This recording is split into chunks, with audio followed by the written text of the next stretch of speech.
Should military override medical ethics? When a nation is in a state of war, many things change. The whole nation is now focused on protecting the civilians, its needs, and much more. The executive power look to protect the laws and interests of the country and seek to defeat the enemy at any cost. In this presentation, we're going to analyze if military necessity override medical ethics. These social issues seek to understand to which extent physicians must act to preserve the integrity of their country, leaving behind laws and standards, ethics, and moral decisions as well. It is an important analysis of some of the least discussed dilemmas related to warfare: the ethics of battlefield, medical triage, the role of physicians in interrogational torture, weapons research, and peacemaking. Although there has been set limits for the proper conduct of combatants in war, serious attempts to set ethical parameters for the conduct and protection of medical personnel began in the 19th century. Two events are particularly for consideration of ethical issues. The first one was in the United States in 1865, in which Captain Henry Wirz, a Confederate physician who commanded the infamous Andersonville prison in Georgia, was tried for a series of offenses alleging inhumane conduct against Union prisoners of war.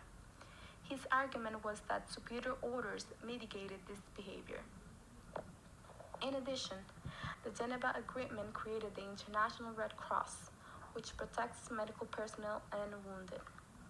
An update of the Geneva Agreement after World War II dictated that physicians must be treated as medical doctors, not combatants. Another influential act were the revelation at the Nuremberg, Germany, trial of Nazis who carried out brutal and lethal experiments on prisoners.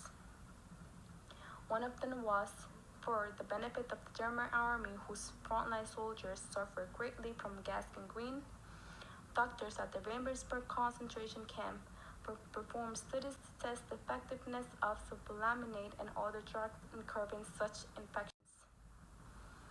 What they did was to open the legs of a few women and put them bacteria and even glass so the bacteria could grow, and many people died from this. So based on these statements, does military necessity override medical ethics? When the nation is in a state of war, should physicians leave aside morality and ethics and focus instead of providing care for combatants so they can fight more? Should physicians cure enemy as well? Wouldn't be considered as traitors as well? Michael L. Gross in Bioethics and Armed Conflicts, Moral Dilemmas, and Medicine and War discusses that war brings military and medical ethical conflicts, and that a state of war overwhelms a physician's moral obligation. I personally believe military necessity should override medical ethics, up to some point. For example, if physicians need to find a quick and effective way to cure combatants or those who are seriously ill, then military necessity should override medical ethics. Nonetheless, it cannot interfere with individuals' right to live and not suffer, the right for medical care regardless of their ethnicity or background. Based on Gross arguments which I support, this correlate with Bentham theory of utilitarianism. Gross utilizes the principle of utility, the greatest good for the greatest number.